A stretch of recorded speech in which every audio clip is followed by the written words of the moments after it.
Pride and the Pendulum.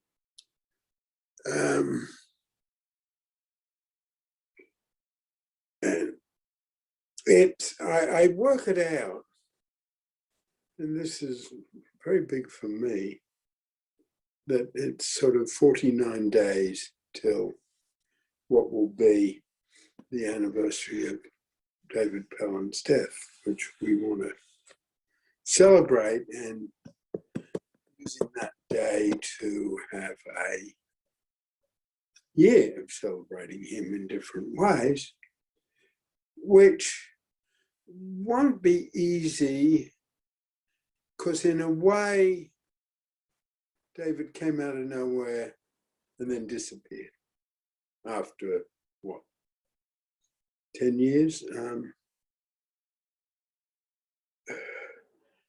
His material was, in my view, extraordinarily original. In his view, it wasn't. He said it came from somewhere, but I won't tell you where it came from. We don't know what his roots were, but so his roots were invisible, but roots are invisible. We don't see roots. So how, and pride is, pride is believing in ourselves. Pride is believing in our country or our army or our religion or our evil leader. That is pride. Pride is complex.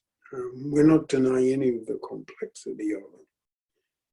But it is that power within people that enables them to survive the impossible. That's one of my points of entry into pride. I think pride is, partly the way pride's had a bad press is that when, the combination of power and pride is often a very bad deal. The combination of power and pride is often evaluation in terms of evaluation in terms of purpose, but no evaluation in terms of hurt.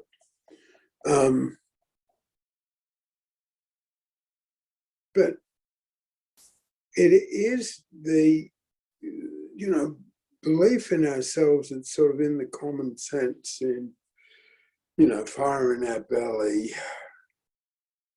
make my day, come hell or high water, I'll come through this. And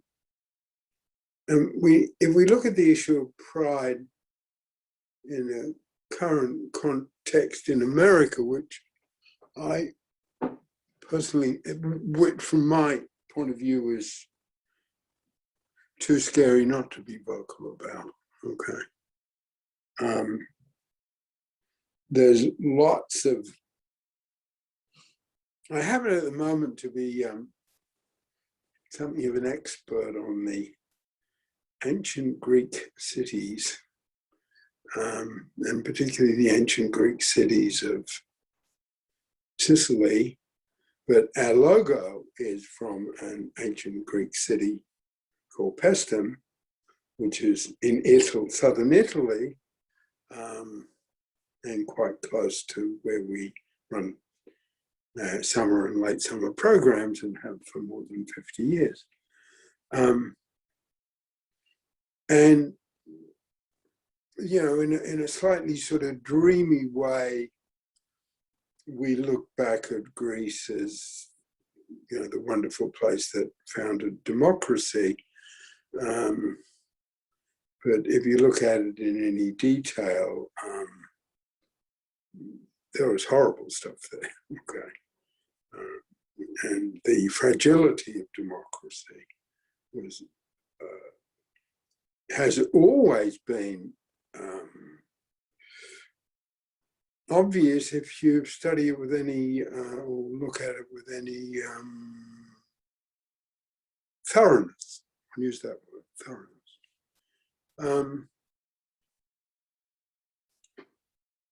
And you know how I think there is a pride when people stand in line to vote for 4, 5, 6, 7 hours.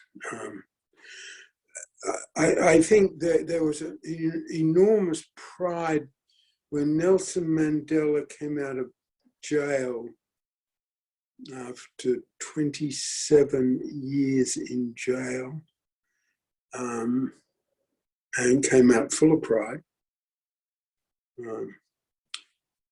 full of, in an astute, tough political way, forgiveness. But I put the adjectives in, tough and political. He knew what he was doing.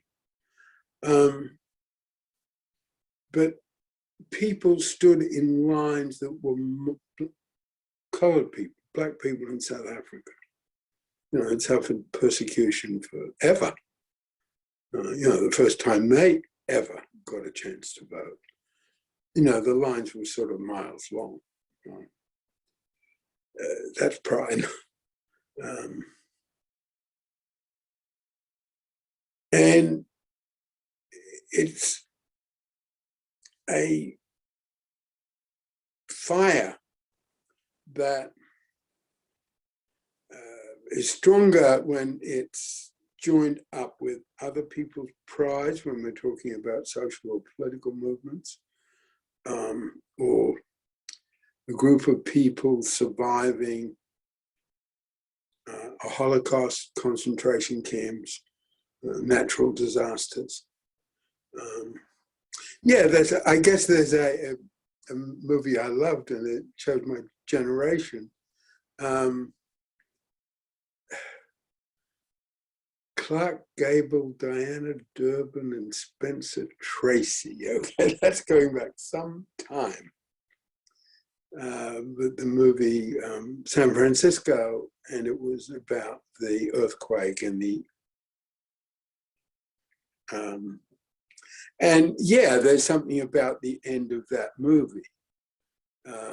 San Francisco, open your golden gate, don't let a stranger wait outside your door. There's some, you know, huge pride in the way San Francisco rebuilt the city in an extraordinarily short period of time. And that's a West Coast Californian pride, power, fire. And with the pendulum, the way I'm seeing it, we can have the creative and the fire, we can have the political fire that has to be there with pride. We can't have pride if we haven't sort of caught fire with something, whether it's something in ourselves, whether it's a child who feels lost in a family.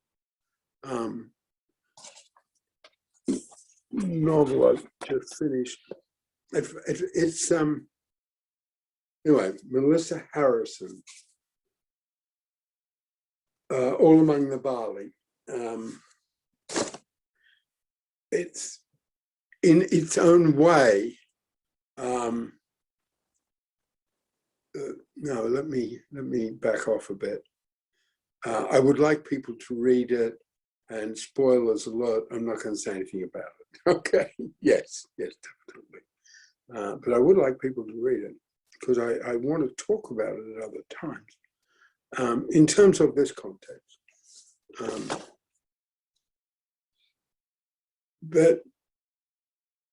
And I guess in terms of pride, and David, you know, soon he'll be gone for 50 years.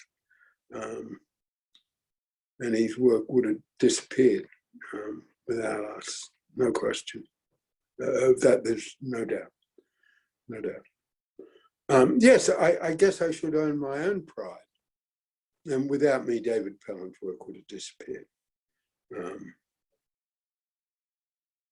But turning that into fire, turning that into, no, we will not let this man's work disappear, and we will find a way to claim the power of some of his work. Because, on the one hand, he had a modesty of saying, we've only got a little bit of the truth in that line, and we just only got this little bit of it. But on the other hand, and this is where I want to bring Pride and the Pendulum together, on the other hand, he had an enormous audacity. He didn't claim that. I put a lot of words into things that he didn't put words into. He just sort of did what he did. And let it be there in the world. He had that, that's all a performance life force. He had a performance life force I don't have. He had a belief in himself that I don't have. And what he did with that, and the audacity of it is in the title, the activated philosophy of human behavior, which was all his, and could not and would not be recognized by anybody except a few of us. People were intrigued, and this gets to another author. I don't know where the book is. I might have it here. No. Hold on. I'll be right back.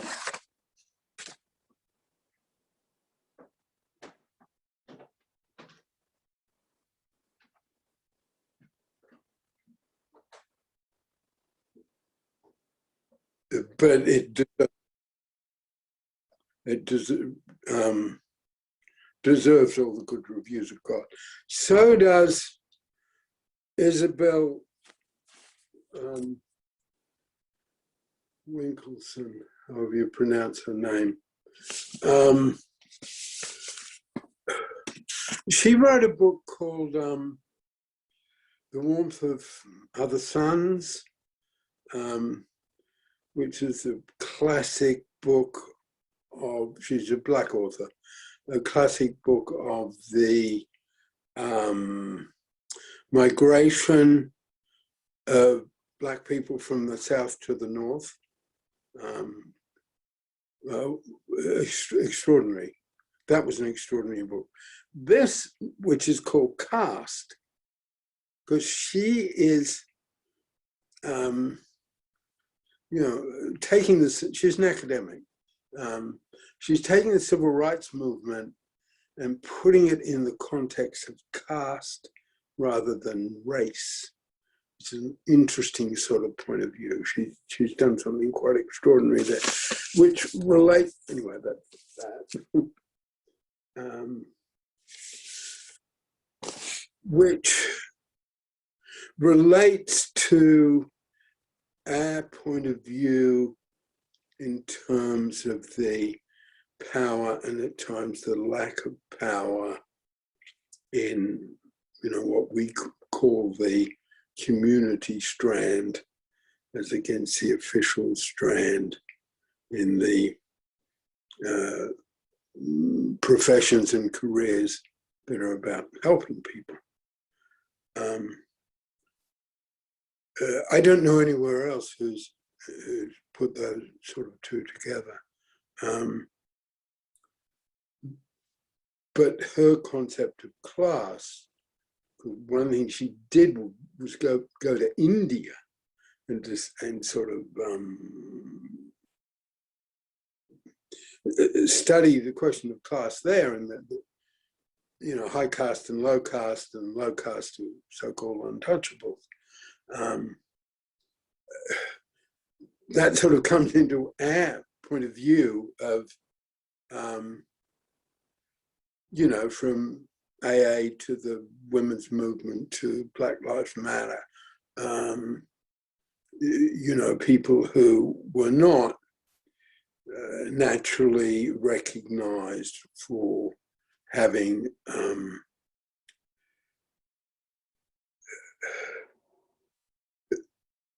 most important contributions to make. The most important contributions, you know, in terms of Isabel Wilkinson's point of view, come from high-class people. Low-class people don't make really important contributions, and really important contributions come elsewhere. And, you know, that's where I draw on, because I think to understand the pride of people who struggle to be recognized or struggle to survive, okay, who will be at one point, you know, institutionalized or dismissed, you know, be given a category, not listened to simply because they were children. I mean, you know, you don't listen to children, you listen to the people who are most significant, which, you know, the leaders of religion or the father in your family. And as a child, you don't say in Ireland to mummy or daddy, you know, Father John touched me where I don't think he should have touched me, mummy. No, no, no, he couldn't have done that. I can't do an Irish accent, okay, so I won't try. No, no, no.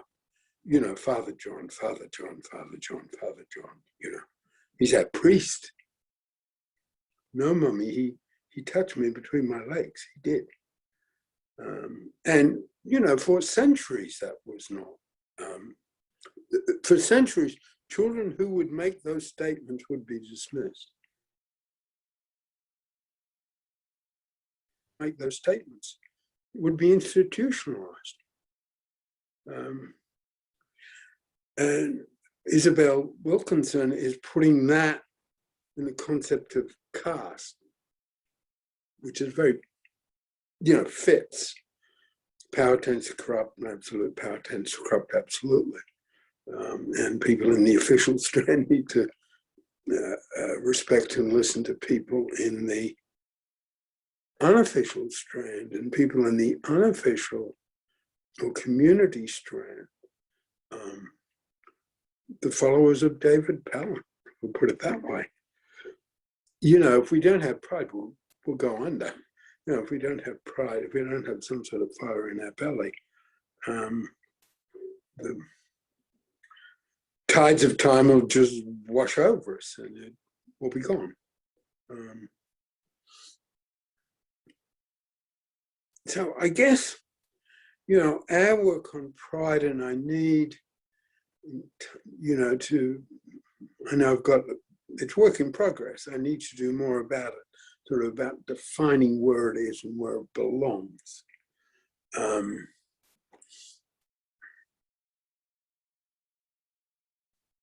Because I think that pride is often defined against power.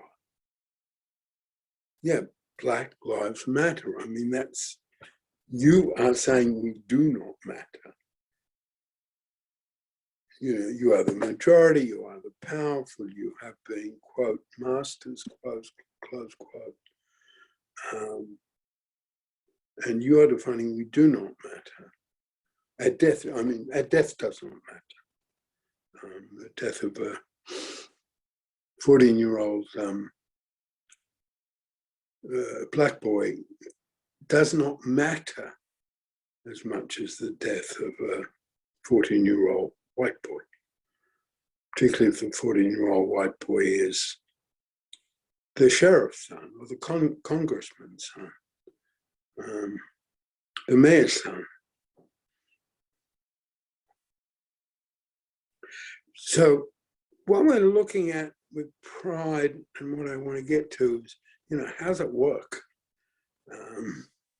How's it work? And I think it works to the point where it catches fire. And then it's dangerous.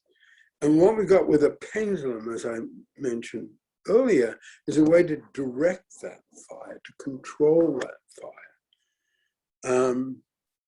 And you can see that in civil rights movement.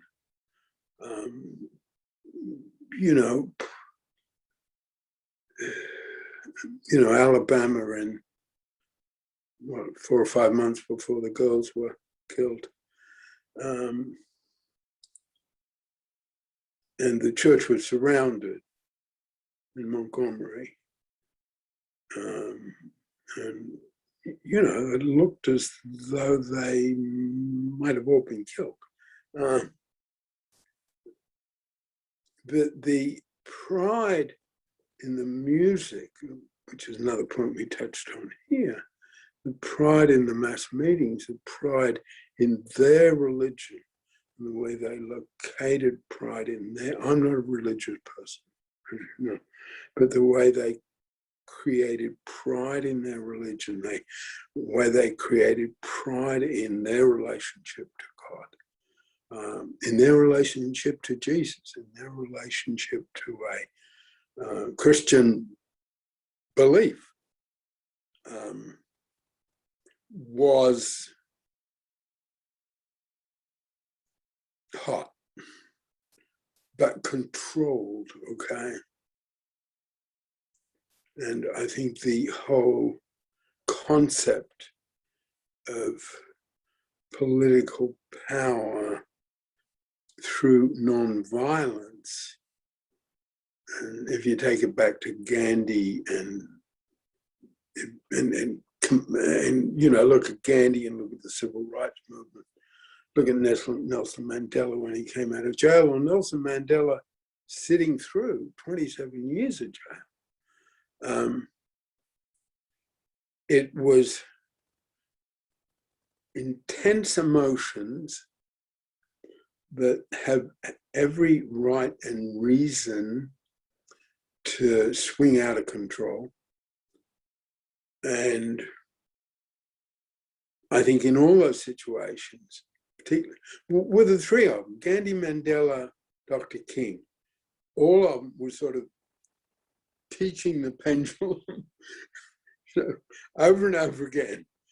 This is how we will react. We will react in such a way that we will be politically effective. We will not react in a way where our high on the pendulum enables people to be justified in attacking us or killing us. I mean, Nelson Mandela was imprisoned, and I don't think anyone would have, with any, I can't quite find the words. It was very uncertain whether he would ever come out of prison alive, that's for sure. And yet I would say, and just using that as an example of our work, pendulum. He didn't give him a chance to kill him because he stayed with a control pendulum. And if you look at photographs of him, and there are some rather nice portraits of him, one which I'll hold up next on Wednesday. You can sort of see that he insisted on this steadiness. And the same with Gandhi, the same with Martin Luther King. And physically, there were three very different people, but you can almost physically see the pendulum. And that means they could use pride. They could use the fire they had in their belly, the flame they could light with other people. They could use it. They didn't have to hold back. You know, I've been to the mountaintop. I've seen the promised land. I have a dream. I have a dream. I have a dream. They could go with all that rhetoric, all that, you know, allowing, you know, almost 1,000 kids, some as young as 8, to go to prison. And you're a minister of religion and you're allowing that to happen. I mean, that was chancy. Now it looks like political genius and, you know, everyone proud of it. And the kids who were the kids who went to jail are now, you know, the powerful, you know, amongst the most powerful politicians in the country. But at the time, it was sort of, you could almost say pride out of control. You can't do that. You can't have, you know, these kids in a white jail. You know, it's dangerous. And the kids insisted, and the leaders let them have it, and they went to jail, and they changed the country. And they put down images, they put down well, I'll use my word, they put down pride and purpose in a way that can't be touched. You know, it wasn't like, you know, it wasn't like strong, there were other parts of it, and I'm not criticizing any part of it, but you know, they weren't sort of strong male farmers or strong male ex-servicemen, vets. They were there too, and they got murdered. But this bit was the children, and pride involves risks. But I would come in and say, again, pendulum, pendulum, pendulum. You know, the kids were told not to be rude. The kids were told to dress up. You know, they sang songs when they were scared. You know, they did not provoke, did not provoke, did not provoke. In a sense, they did not get high.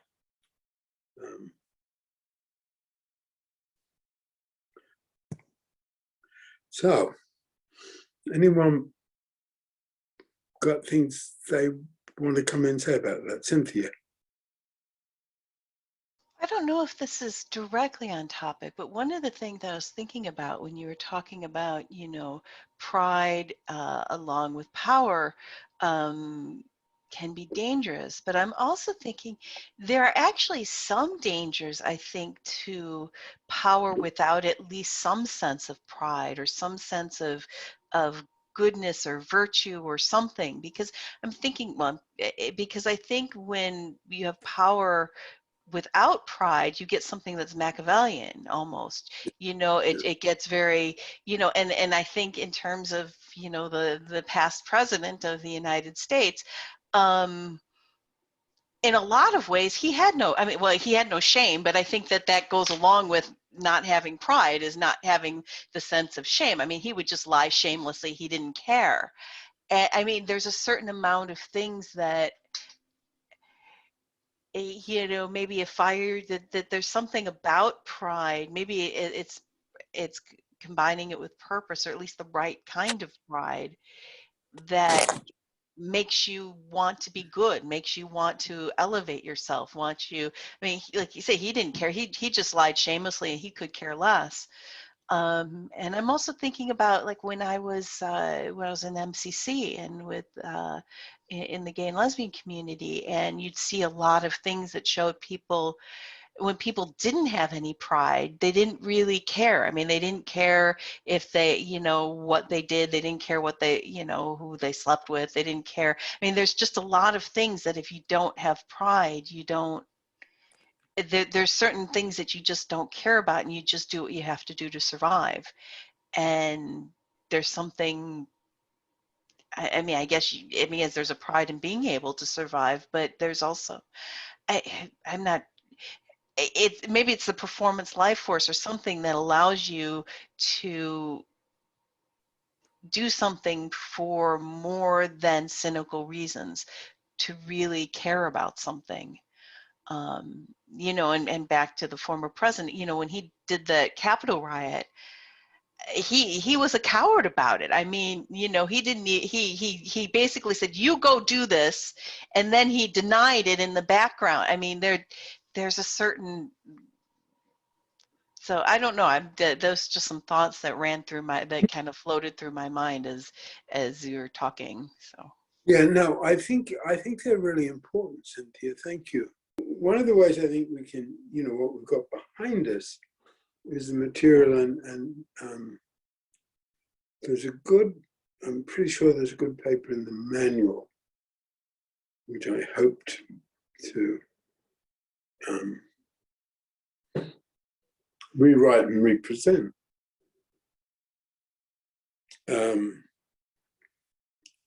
Yeah, I think it's called The Search for Purpose, and how I'm claiming that privileged classes know all about the power of sustaining purpose. And in that paper, I talk about how the great universities of the world are bazaars of purpose for the children of the privileged. Now, they can go there and find their purpose, and, you know, there's all sorts of stimulating stuff going on for them. And yet they keep purpose away from less privileged people. You know, I think it's more English. I think it's also American, sort of working class thing. You know, keep your boys out of jail and your girls from getting pregnant. You've done well. And particularly in England, the power of the pub, the power of superficial purpose, the romanticizing of working class, romanticizing of prostitutes, heart of gold, is, I feel there's a lot of sort of evidence of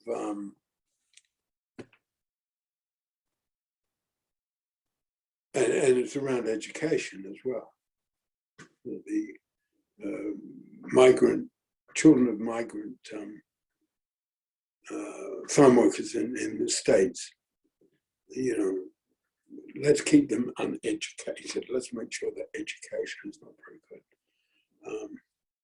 And, you know, I'd take that even further, that, you know, we'll be able to control them if we can keep them uneducated.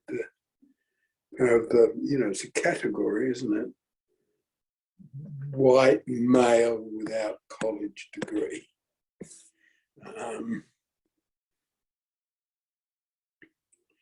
And I think it's, you know, a whole lot of forces.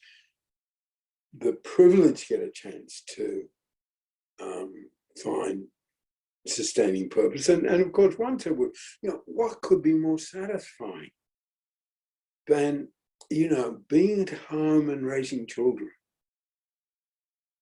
You know, there cannot be anything more satisfying in the world, says the white privileged male who's a professor of university or a cabinet minister in DC or a cabinet minister in London, the sort of, I guess it's it's a fairly simple, isn't it? It's a sort of patronizing talking down of patriarchy. And, stay there. We want you there. We want the women at her. And of course it was, barefoot and pregnant. And I think there's evidence of that. I think they're quaking in their goddamn boots. And how can this, woman stand up to me? And how can, I'll use the phrase, apologies for it, for I use it, but she used it, when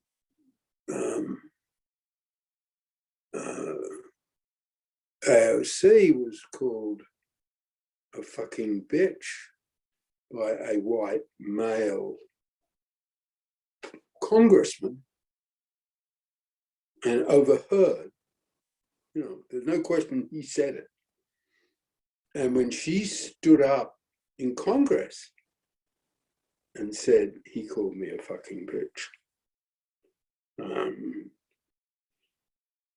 he was entitled to do it.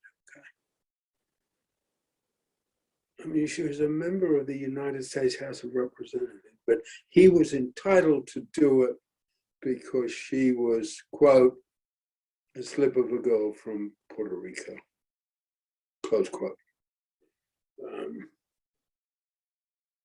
And I guess if anyone's a pretty good example of my theory of pride, it's her. And, she stood up and used those words in the House of Representatives. Never, ever been said before.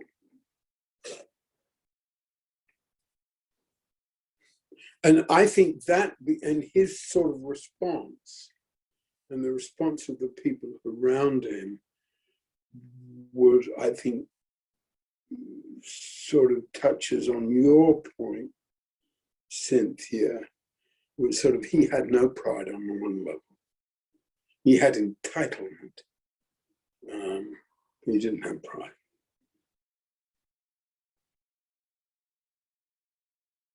Yeah, this particular forum was a bit shorter than others because there were some parts of it that we chose jointly that it would be best not to record in the interests of people, including myself, just being able to talk freely.